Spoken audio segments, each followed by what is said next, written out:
Ben, what's going on, man? How are you? All good, Ray. Another beautiful day in cold Connecticut. How about you? Oh, man, I gotta say, I mean, it's been a little windy. There's some storms north of us, but I want to say right now it's a balmy 81 degrees, so not too shabby. Sounds nice. Vinny, thanks for joining. How are you? It's a pleasure Very meeting you, by good. the way. How you guys doing? I've heard a lot of Pleasure good meeting you things both. about you, and I'm super excited about today's conversation. There's just one thing that, I forgot to mention to you when we last spoke, and we try to set this up here, or you and Ben spoke, I believe, here. Do you realize this is our first, podcast ever? Well, I don't know if you realize this is my first podcast. So this should be exciting. We're going to This learn should be together. really entertaining. It's funny because before jumping on the podcast today, I was just sitting here thinking, right, when I'm not a pool professional, right? I'm just a pool owner. I'm a DIYer, right? But it's interesting because, I was sitting back and I was looking at when I first got my pool, right, how exciting it was.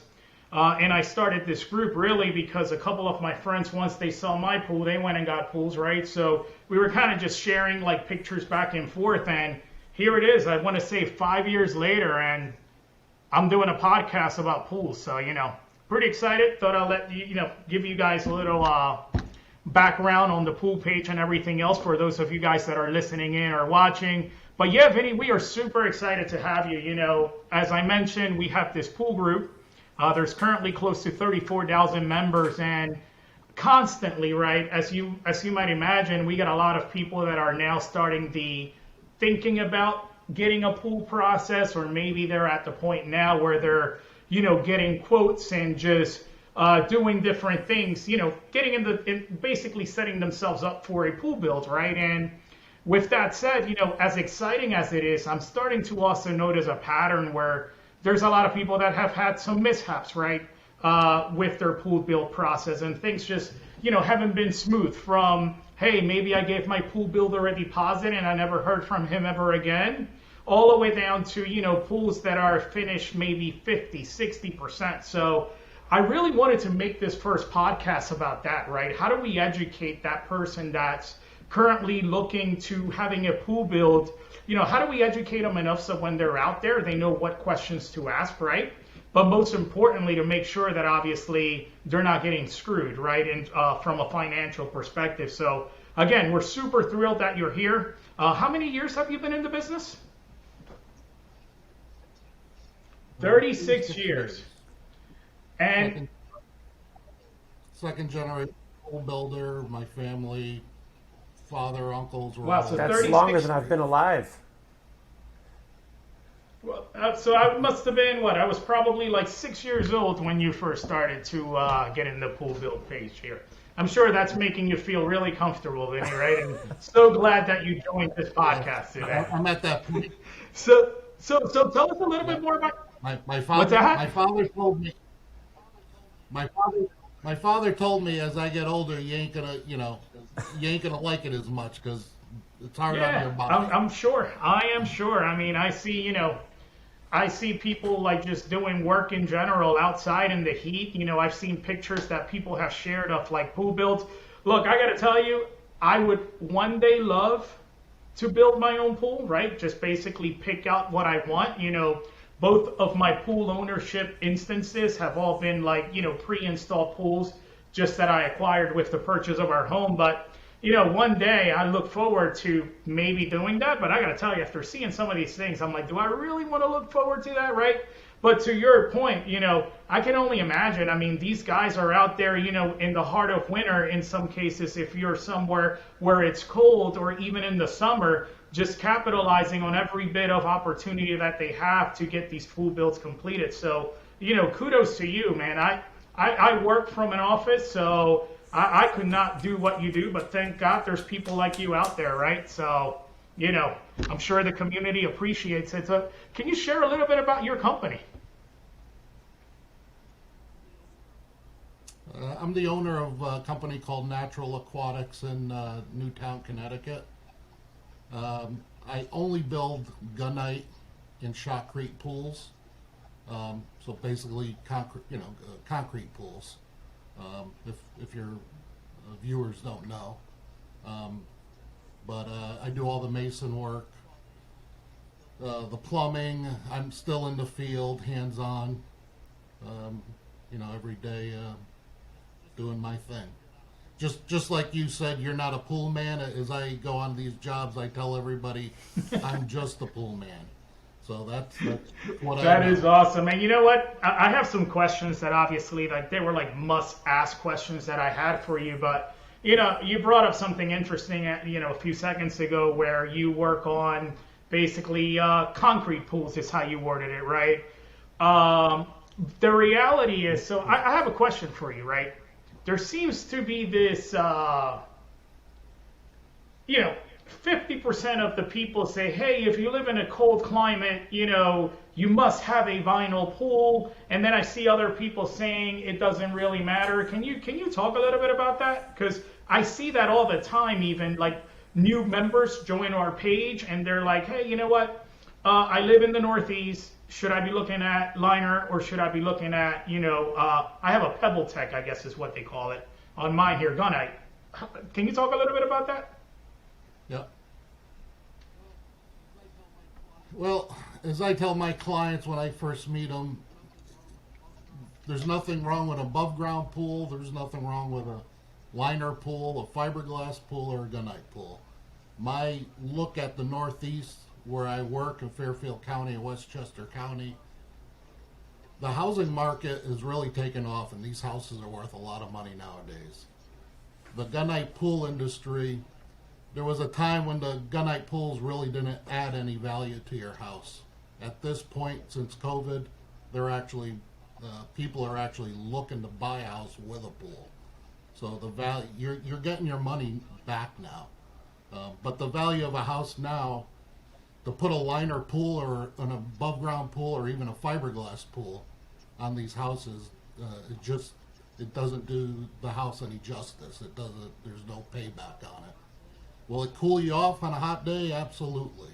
But as far as getting your money back, I think that's the Right, and I mean, I guess I'm assuming also, obviously, budget obviously plays a big role in all this as well. Not everybody has absolutely $300,000 to put into a pool build. No, So that weather-wise, absolutely. it doesn't really. 100%. It's so like some of the stuff that I read. Oh, if you do gunite, it's gonna crack. That's just myths, I'm assuming, right?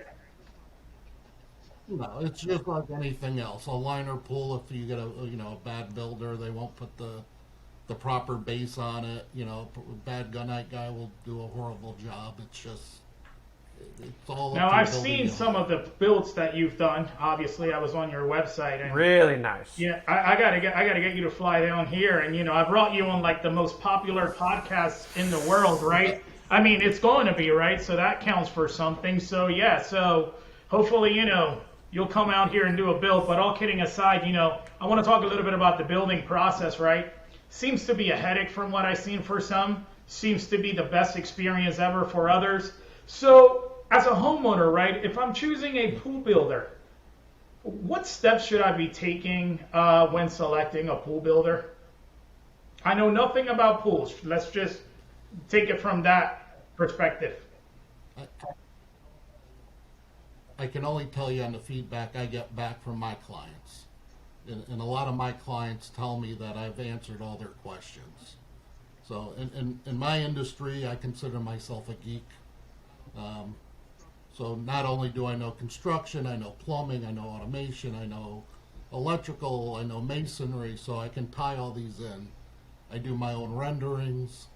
So it's just understanding all the parts of the puzzle. That just people feel comfortable. It seems like everybody's doing their homework, Right. on the internet now.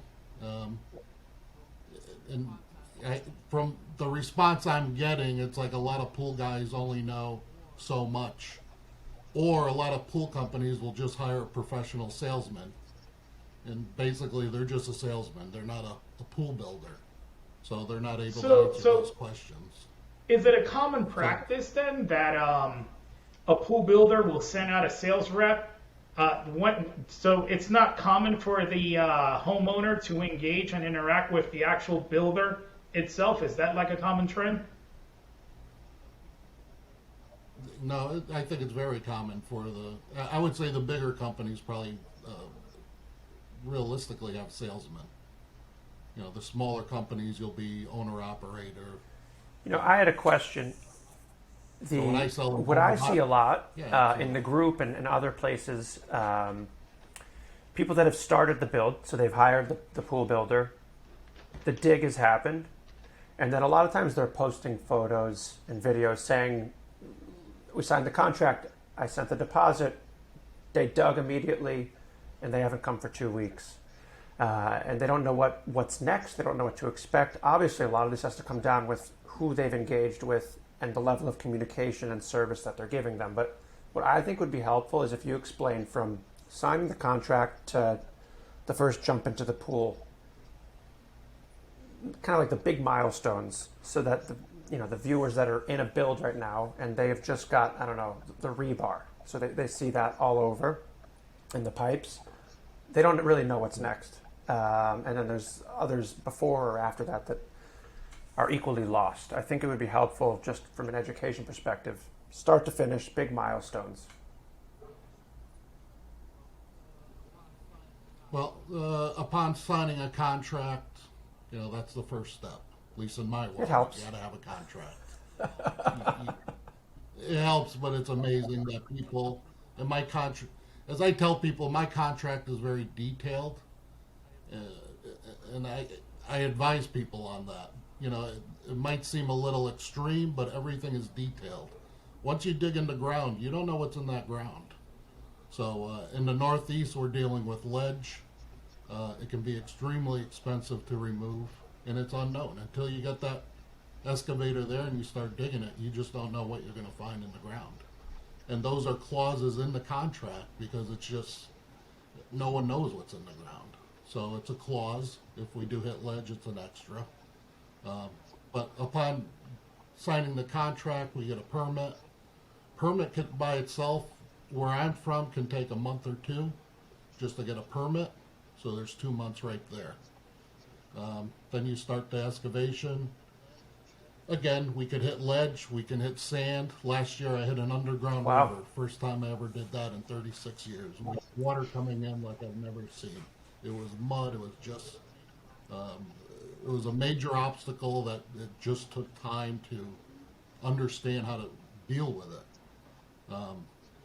We finally, once the dig is done, then we form, put the rebar. Upon the rebar, there is an inspection that the town has to give, just to show that all the reinforcement is correct. And also there is a electrical bond wire that ties to the rebar, so if there's either a lightning strike or a shortage on electrical, that the people in the pool are safe. And then we go up to the gunite or shotcrete. Basically the same thing, different process, but the end result is the same, gunite or shotcrete. So the gunite is done. You strip the wood. I personally, after the gunite, I like my concrete to sit for about a week and just cure. And we hose it down with water every day. You can't give that concrete structure enough water. You can sit there and soak it all day. Just making a stronger product. After that, you can you backfill the pool. You put the dirt, put the plumbing. You get the electrical in, the filtration in. Just close up the job site, meaning put the dirt all back, and then plaster and water. And hopefully at that time you can just hit a switch and turn the pool on, and that's it. I mean, it sounds like you could do this in a week, right? I think. Yeah, well, that's the problem, and not for nothing, COVID has really, I do see these people online and saying, I haven't seen my pool builder. COVID has really put. There is not a state in this country that isn't looking for a gunite crew or a shotcrete crew or is looking. It's just COVID has really put a hurt in the pool business as far as it is unbelievably busy. Right Yeah, I'm now. sure. I'm sure. Well, between that, the supply chain, I'm sure that you guys are probably backed up from, Absolutely. the last 2 years. Yeah, it's got to be insane. Definitely got to be insane. So, Yeah. so, so on that note, right? So it Yesterday, sounds like obviously there's a lot of unknowns, right? And I'm sure people going into the pool building phase, they're aware of that. But is there like some sort of percentage of the overall pool build that you would say that a homeowner should definitely keep in the budget for worst case scenario? Like, should you have an extra 5%, 10% of the overall build? I know at the end of the day, you don't know until you're in there, right? But is there an exact figure? Because sometimes people like to budget, they like to plan years in advance, so nobody wants to yeah, hear that news that you just hit something or ran into an underground river while you're doing their pool build, right? So yeah. No, I try to take respect to the people and their budgets. What I tell them, the pool number is a fixed number. What I try to tell them is on the patio end, if they want a patio, you should keep probably $7,000 to $15,000 and keep it just in case we do hit ledge. If you don't hit ledge, make that patio big. Do that extra something you wanted. But if they're on a budget, that's where that money will come into play. So it's either you're getting that patio as much as you want, or a fire pit, or that obstacle. But if you hit ledge, that makes I had a perfect question sense. on a friend today that's in the middle of a build sent me a picture of a bubble, kind of like a tennis bubble. He's building what you specialize in, a gunite pool. Right. He said, "What is this thing?" And I said, "I'm going to ask Vinny tonight." And I think he's not the only one that asked this question, so I think it would be helpful if you answered it. Was it a bubble under construction, or was it Under like construction. a summer They're about to bubble? shoot the Or, gunite. yeah. No, it's just people are on deadlines, and winter in the Northeast. Some companies will put a big bubble, put Got heat it. inside, Got and it. just continue to work to meet deadlines. Usually, that's probably a commercial pool. Residentially, we have deadlines, but in the Northeast, we're always going to put snow clauses. You know, Snow clauses, too cold. Concrete and cold don't mix. Uh, just people don't work. It is what it is. But people, it's hard to get. It's hard to get what in an 8-hour day in the summer. In the winter time, when it's cold, you'll get 4 hours worth of work in that 8-hour day, and it's just what it is. So most guys will just shut down in the winter time. If they want to put a tent, but that tent will be costly, and somehow or another, probably it's either back charged or figured into the job just to get the job done. That's helpful. I'll tell him you said so. Tell him he's paying for it. So I got a question for you, Vinny, right? 5 must-ask questions. What are 5 must-ask questions? I'm getting ready to build a pool, or I want to find a pool build. What are the 5 questions I ask? I'd probably say one of them is what's the difference between shotcrete and gunite. So do you I don't guys know the difference. No, because a lot of people get it. It's terminology that's used the same, but it is a different process. So what I tell people in the brief logic of it, is a shotcrete pool is basically a ready mix truck that most people see in their towns with a barrel, and the barrel spins. That is shotcrete, and that when it's applied to your pool, it's actually wet cement. So that's shotcrete. Gunite is actually a dry sand cement. It's basically the same thing that's in that cement truck with a barrel, but it's only getting mixed at the split second when it hits the wall. Um, Both, at the end of the day, they're basically the same. Different parts of the country, just some people just like doing gunite, and some people just like doing shotcrete. But it's a concrete pool. The strength is basically the same. You know, it's So just really a no different difference, really a process difference. But that's one of the difference in the process. There is, there is it. Yeah, but people get confused. It's like, no, I want to, the word gunite is the word everybody, I got a gunite pool. Right. You never hear I got a shotcrete pool. So people hear, I don't want a shotcrete pool, I want a gunite pool. So, it's, but it's What would the be same. another question that you would ask a pool builder?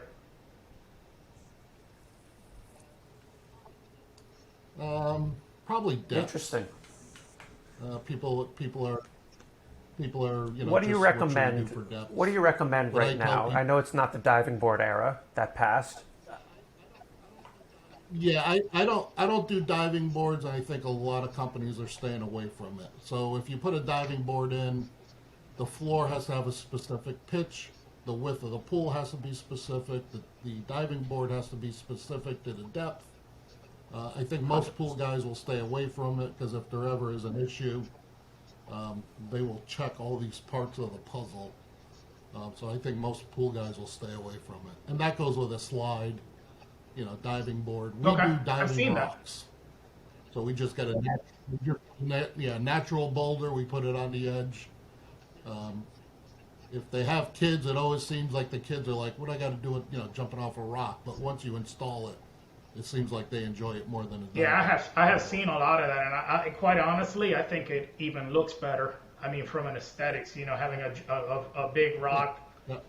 I know sometimes I've even seen, and I don't know the name, my apologies, but or I can't remember the name. But the waterfall, and what is it called? And you can sit in it. Grotto. A grotto, and then they have the jumping over the grotto, right? I've seen that a lot as well. So Yeah.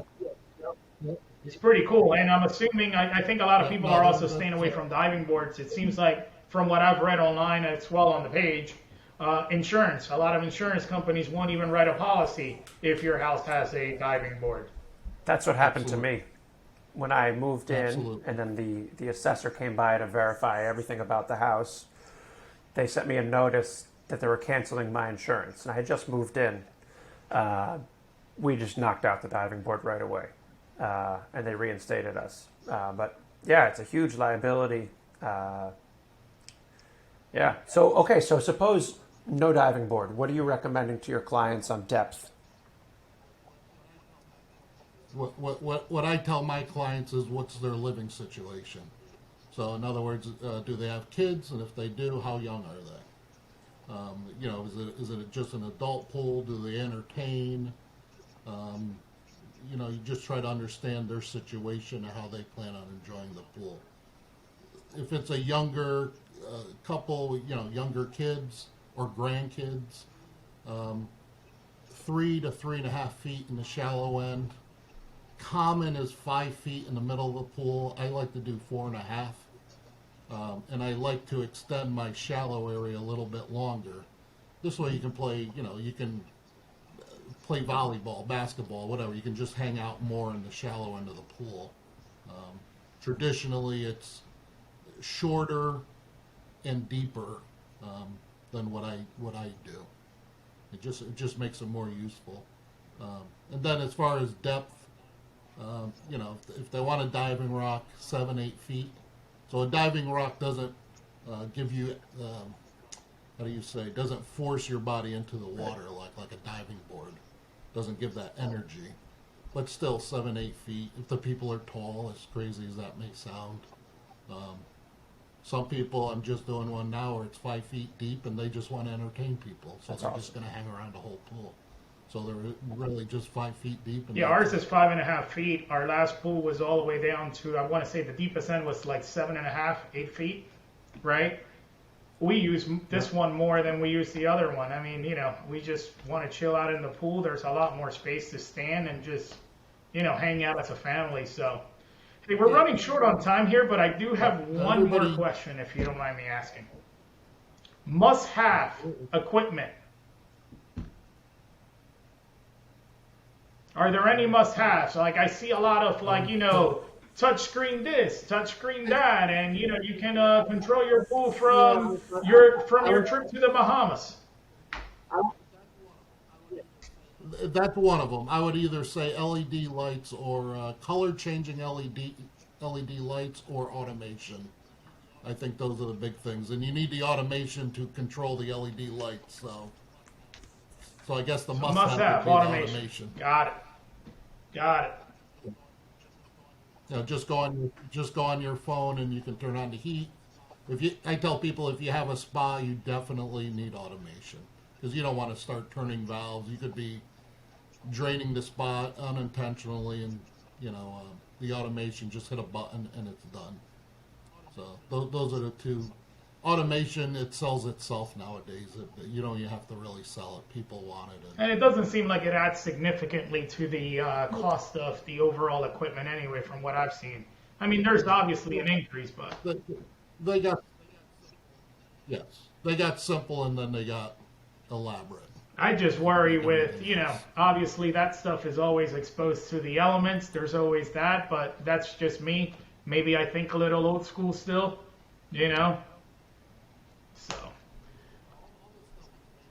Now, all this stuff is made to be outdoors, and the technology has really proven itself. I had one last You got any question. more questions? Well, I just one, a good one. What's your favorite in-pool feature? I'm talking bubblers, those deep holes for umbrellas, fire bowls. What's Vinny's favorite right now? I like water features. Back in the day, natural waterfalls were a big thing. It seems like that's faded out now. Now it's like the sheer descents. Fire bowls are a big thing. But I like water. I like moving water. I like sound of water, falling water. And it goes back to that automation where if you don't want it, it's not there, it disappears. You hit the button on your phone and it comes to life. So that I think that personally, Yeah, that's incredible. I have one more question, and I know I said I only had one, but I now have to ask another question here. Does Vinny have a pool in his house? Absolutely not. I tell everybody, when I come home, I don't want to see a pool. I'm in a pool all day long. But when I come home, I don't want to see a pool. The only reason why I asked the question is, I got really close with the previous pool guy that built our pool when we, in our previous house, right? When we had to get the liner replaced and such, he came out. The house already had it, but I got, they gave me, they're like, oh, this is who put the pool in, So I asked him the same question, and he told me the same thing. So I'm like, you know what? I got to ask Vinny this question here because I'm just curious. Most people like yourself, you work in an office and it's air conditioned, and then you want to come home and you want to go outside and enjoy. I work outside all day. I tell everybody, when I open the door of my house and I feel that air conditioning, to me, that's it right there. That's better than any pool could Right. do. Plus, I'm assuming having a pool would mean having to build someone's pool and then come home and work on yours, right? That doesn't sound fun at all. Yeah, but one of my problems is if I build a pool, it has to be bigger, better, than anybody else's. So, it just keeps going and going. So it's better just to eliminate it. That makes sense. And Ben, I swear that was not planned. I literally I was curious here. So. It hit you. It hit you. It did. Well, listen, Vinny, I want to take a moment here and really, really thank you for coming onto our podcast. Truly enjoyed the conversation. I'm sure those listening also enjoyed our conversation quite well. Listen, man, we don't be a stranger. We got to get you back on here again. I could sit here and I could do this for probably another, 3 to 4 hours. So I know your time is valuable, but do you have some last words? No, we're good. Just we did a first good episode. Yeah, I thought this was fantastic, right? I mean, You did great, Vinny. What's that? Vinny, you did great. Vinny, you did fantastic. I would have never known it was your first podcast until, unless you said something at the beginning. So, yeah, it's been a great day for all of us. Vinny, again, thank you so much, Ben. Always great to be able to catch up with you. For those of you guys listening at home, we truly appreciate your support and look forward to seeing you again in the All About Pools podcast. Talk to you guys soon. Thank you all. Thank you.